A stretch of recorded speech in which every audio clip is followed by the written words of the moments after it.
you know that you are safe, you are protected, and that you will thrive no matter what. And so in 2026, we know these days are getting darker. We know that evil is rampant. That which we always believed to be true about existence, that belief is being shattered more and more every day. But it's by design.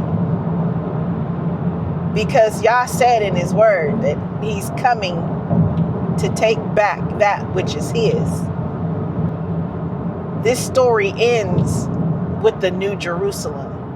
This story ends where the New Jerusalem comes down from heaven, the heavenlies,